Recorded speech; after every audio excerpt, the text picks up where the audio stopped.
صدبرگ غنیه و دیپلماتی با تجربه و دوگانه و دوست نزدیکی آزاده رحمان با کارهای دیگر هم مشغول بوده است. برای استفاده شبانه خود و آزاده جوانهای با قوت را از وزارت خارجه تگ چشم کرده و آهسته آهسته بدام می افکند و بعد از کار می برند و کیف و صفا می کرده بودند. زوری یگان کس به صدبرگ غنیه و نمی رسد و همین طور انور عبادزاده کنسول سابق مسکو هم سفیر را با دو پول نمی گرفت. صدبرگ یک وزارت کلان و مهمی دولتی را با کنسولگری هایش به بازی گرفته است. گفته می شود حالا در سفارت تاجیکستان در ابودبی است و بعضی می گویند که به اوکراین آمده است، ولی مهم که چنین معلومات رسیده است.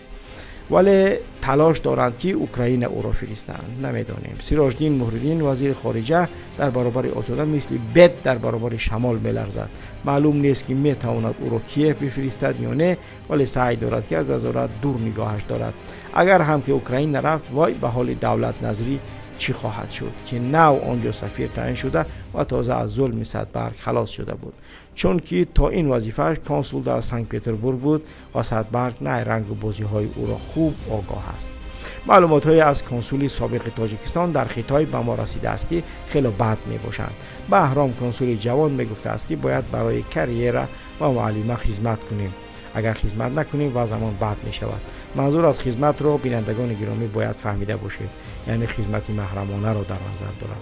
جزئیات این هم کاملا در اصلاح است، اما همین مقدار برایتان کافی است.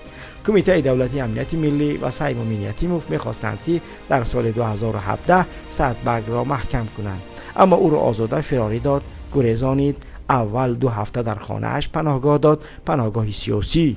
امنیت ناعلاج ماند. امنیت درک یافت که صدبرگ بیرون می آید و می رود فرودگاه و از آنجا دوبای پرواز می کند. صدبرگ مشاور سفیر تعیین شده بود. یتیموف خواست از داخل هواپیما و یا فرودگاه صدبرگ را برگرداند، لیکن تیرش خاک خورد. روز پرواز ماشین خدمتی آزاده صدبرگ را تا ترپ هواپیما بدرقه کرد، یعنی تا ترپ عملیات برده رسانید. آزاده و محافظین تا دندان مسلح وی صدبرگ را به هواپیما سوار کردند و تا پرواز هواپیما در فرودگاه ماندند و دور نشدند تا صدبرگ دوگانه آزاده رحمان و پریده رود. صدبرگ برای آزاده رحمان بسیار یک شخص خیلی هم مورد اعتماد و نزدیک و دست راست وی است. برای همین در منزلش او را جای داد.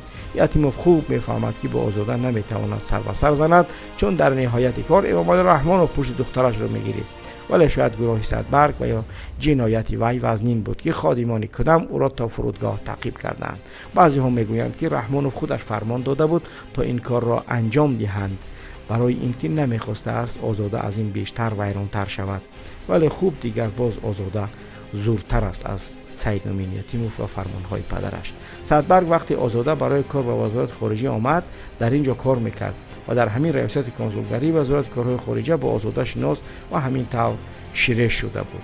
صدبرگ در ریاست کنسولی به حیث سردار ریاستی خدمت رسانی کنسولی فعالیت میکرد. این ریاستی از همه درآمدناک است. از اتباع خارجی و بخصوص خیتایی ها و افغانستانی ها از 1000 تا 1500 دلار برای ویزای ورودی مبلغ میگرفت و دالیه را به آزاده میداد. پیش از آمدن آزاده در این دالیه امنیت شریک بود، ولی بعد آمدن آزاده به این وظیفه صدبرگ به اون مسئله را فهمونید و همین طریق از دادن دالیه برای امنیت دست کشیدند. یعنی سید امین یتیموف دیگر به پول ماند، نمیتوند که پول بگیرد. یعنی سرکشی نمودند و از اینجا سر شد مخالفت امنیت با صدبرگ. بینندگان گرامی، چنانکه گفتیم صدبرگ غنیه و دوام سالهای 2010 و 2015 کنسول تاجیکستان در مسکو بود و چندین نفر میان رو داشت که توسط آنها سپرافکای بازگشت به وطن، پاسپورت و یا یگان سند دیگر را به مهاجران میفروخت. کمیته دولتی امنیت ملی در این باره معلومات زیاد جمع کرده است. در دست کمیته دولتی امنیت ملی حتی نوارهای علاقه جنسی صدبرگ با برخی از همان میان روها هم موجود بوده است که حتی در کابینت کاری انجام داده است. البته این همه قصدهای کمیته دولتی امنیت ملی از او برای دالیه کدام از وزارت کارهای خارجی از اتباع خارجی خط شدن بود و آن همه را به آزاده رحمان و سپاریدن صدبرگ بود. معلوماتی که ما در دست داریم این است بیننده گرامی که این همه را یتیموف به امام علی رحمانوف گزارش داده و اجازات او را برای حبس صدبرگ برهانه میگیرد، اما آزاده مانع شده است. چون که خیلی از کارهای آزاده و از جمله سفرهای خارجی او را مبلغ خرج راه و از جمله تأمین با جوانهای با قوت را سدبرگ اجرا کرده است. محرم راز خانم آزاده و معلومات های محرمانه زیاد را هم میدانسته است. یک همصحبت ما از مسکو به اصلاح در مورد سدبرگ غنیه و چنین گفت: سدبرگ وقتی سرخوش میشد دیگر ما از چشمانش میفهمیدیم که او تمام کارش ویسکی نوشی بود و سرخوشی و استراحت. یک بیگاه مهمانش بودیم. در مورد آزاده یک سخن گفتی ما 3 نفر شاک شدیم.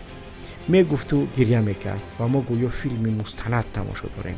همه گفته های سدبرگ غنیه و در اصلاح محفوظند. در فرصت لازمه نشرشان میکنیم، چون که اون چه سدبرگ گفته است از واقعیت حالش در سرخوشیش، یعنی در حالت مستیش گفته است و ثبت آن سخنها در اصلاح محفوظ است. سدبرگ سخت از خود رفتگی است. در ابودبی حتی سفیر را ترسکی زده بود، پسند نمیکرد. حتی سفیر در نزد کارمندان گریه کرده این گپ را با علم گفته است. اگرچه سفیر هم مثل خودش است ولی آنچه گذشته است آن را میگویم. در مسکو هم تا چند وقت عبدالمجید دوستیوف را پسند نمیکرد وقتی که عبدالمجید دوستیوف سفیر بود، لیکن دوستیوف که گرگی باران دیده بود با بچه های امنیت مصلحت کرده در کابینتش کامرا نصب و چند نوبت عملهای محرمانه اش را نوار میگیرد و با همین زبان کوتاهش میسازد. یعنی وقتی دوستیوف این کار را میکند این کار برای امنیت هم مهم بود، چون که آنها هم از پشت او بودند و وقتی یک جویا با سفیر این کار را انجام میدهند دیگر هم در دست امنیت اولیک پیدا می شود و هم در دست جناب دوستیوف.